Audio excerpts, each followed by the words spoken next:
Oke, halo, assalamualaikum warahmatullahi wabarakatuh. Gue Coki Rasya Andara dan selamat datang kembali di channel YouTube gue.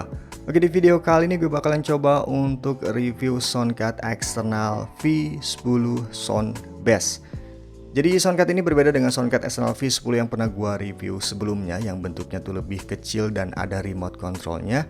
Tapi soundcard ini tuh mungkin sekelas soundcard eksternal V9 Black Spider ataupun soundcard eksternal F8 dari Woopower. Oke, kita langsung aja ke boxnya. Di sini boxnya familiar banget, sama seperti kebanyakan box soundcard eksternal yang pada umumnya ya, bentuknya biru-biru seperti ini. Kemudian di sini ada tulisan Sound Bass V10. Bagian belakang, kanan, kiri juga ya, cuman kayak gitu aja sih. Kita langsung aja buka bagian dalamnya. Apa aja sih yang bakalan kita dapat? Oke, pastinya soundcard. Kita kepinggirkan terlebih dahulu, kita keluarkan part-partnya ya. Kemudian di sini ada kabel. Oke, kabel. Ada 3 kabel, kabel AUX sama kabel buat charge ya. Kemudian di sini dapat juga manual book serta kartu jaminan. Kartu jaminan. Boxnya kita kepinggirkan terlebih dahulu. Kita rapihin ya biar enak kelihatannya. Oke, yang pertama kalian bakalan dapat kartu jaminan atau kartu garansi. Gue nggak tahu nih apakah kartu ini bisa kepake atau tidak, karena biasanya barang-barang Chinese itu agak susah untuk diklaimnya ya, untuk garansinya. Kemudian kalian juga dapat manual book. Di sini ada gambarnya dan spesifikasinya. Nah, di sini bisa kalian lihat nih. Kayak channelnya ada dual channel, kemudian baterainya dia 1000 mAh dengan DC 5 volt 1 ampere untuk chargingnya. Kemudian di sini ada audio interface 3,5 mm dan outputnya 48 kHz. Oke, kita langsung aja. Dan kalian ini kalau misalkan untuk nyeting mikrofonnya ada di sini semua ya. Jadi tinggal dibaca aja dan ya nanti bisa kalian gunakan. Kemudian di sini ada kabel, 2 kabel AUX dan 1 kabel charger. Kemudian part yang paling utama adalah ya soundcardnya. Soundcard ini tuh pernah gue lihat di Shopee kalau nggak salah. Dia tuh tipenya V9. Tapi ketika gue beli di Tokopedia ada yang V10 dan itu sound bass. Tapi di sini tidak ada keterangan sama sekali bahwa soundcard ini adalah soundcard V9 ataupun V10 ya. Cuman di sini ada keterangan sound bass-nya aja.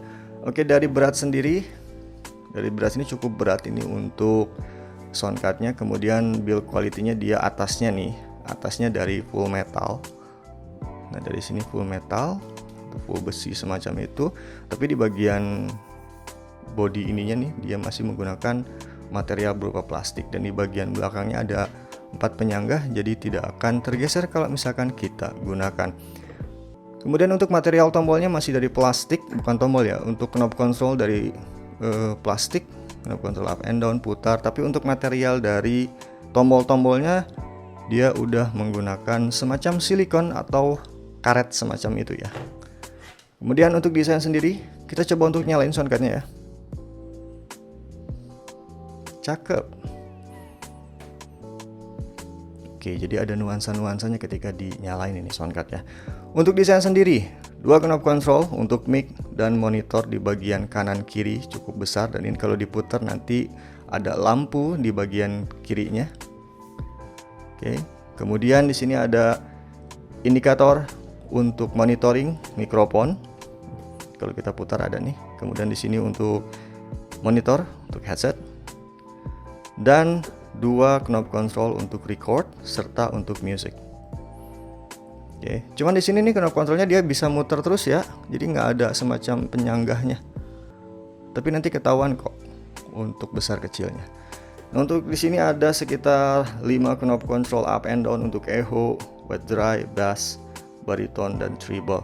Sementara di bagian bawah sini ini untuk efek vokal. Ya, sini untuk efek vokal. Nah, di bagian sini dan di bagian sini yaitu untuk efek reaksi.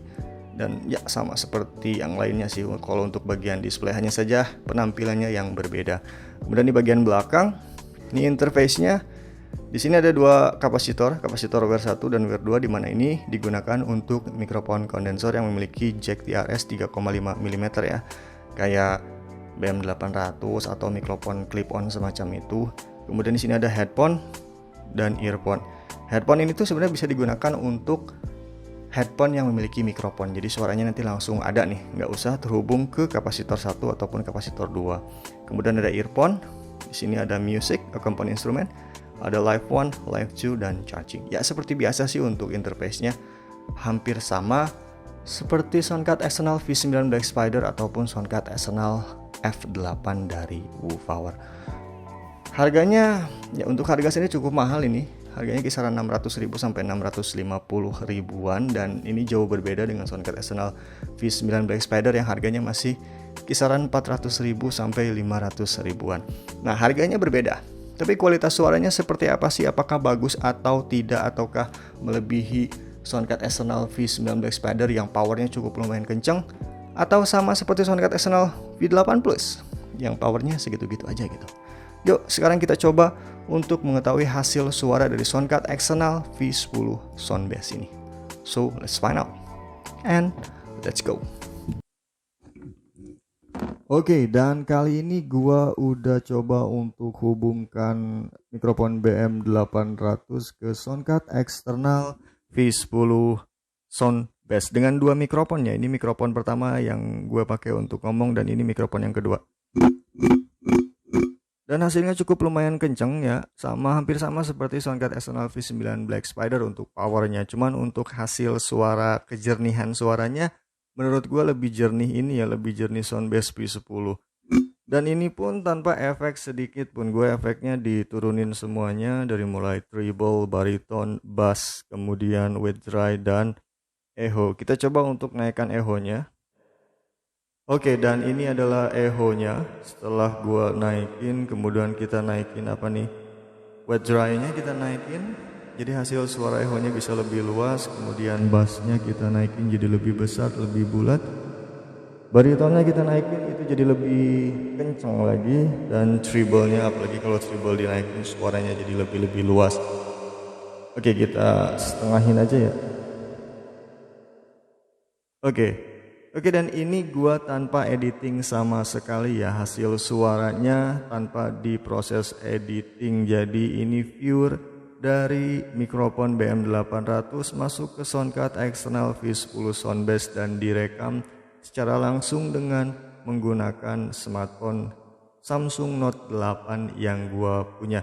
Dan hasilnya cukup lumayan jernih. Kita coba untuk menggunakan, ini adalah Primal Sound, dimana ini adalah suara original. Jadi kalau menggunakan Primal Sound ini, efek-efek yang di sini tidak akan berfungsi. Kemudian di sini adalah suara populer. Ini major. Oke, di sini adalah suara major. Major apaan ya? Nggak ngaruh. Kemudian di sini ada KTV. Di sini ada voice over. KTV-nya, voice over-nya nggak ngaruh sebenarnya nih. Oke. Kemudian di sini adalah suara MC, major, voiceover, ya mungkin voiceover untuk nahan noise kalian. Ini ada suara MC. Kemudian di sini, nah ini ada elimination. Ternyata di sini ada elimination, dan kemudian di sini ada reverb delay. E major, jadi ya suara kayak menaikkan atau menurunkan tinggi nada. Oke, kita matiin aja ya. Oke, masuk ke suara original. Kemudian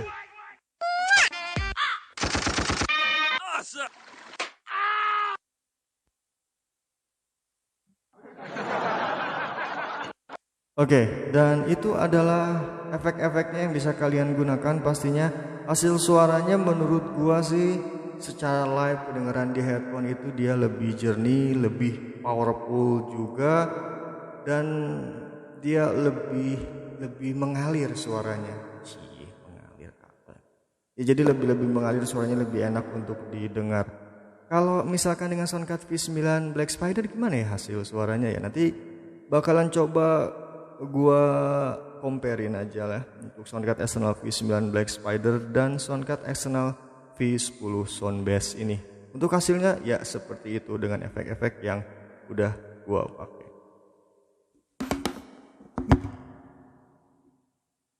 Oke, dan itulah kualitas suara yang dihasilkan oleh Soundcard eksternal V10 Soundbass dengan menggunakan mikrofon BM800. Dan gue di sini ngerekam tanpa menggunakan editing sama sekali, jadi audionya nggak gue edit dan itu langsung dari mikrofon ke Soundcard dan direkam dengan menggunakan smartphone yang gue punya. Lalu menurut kalian gimanakah hasil suaranya? Apakah jernih atau tidak, powerful atau tidak? Silahkan sisipkan di kolom komentar ya pendapat kalian tentang Soundcard eksternal V10 Soundbass ini. Nanti gue bakalan coba untuk mengcompare Soundcard ini dengan Soundcard eksternal V9 Black Spider dan Soundcard eksternal F8 WooPower, dimana kayaknya sih kedua soundcard itu hampir sekelas dengan Soundcard eksternal V10 Soundbass ini. Oke, sekian review dari gua dan semoga ini bermanfaat buat kalian. Jika suka dengan video silahkan di like, jika tidak suka di dislike aja, mau subscribe silahkan, tidak juga tidak apa-apa. Gue Coki Rasya Andara, Assalamualaikum warahmatullahi wabarakatuh, and sayonara, peace.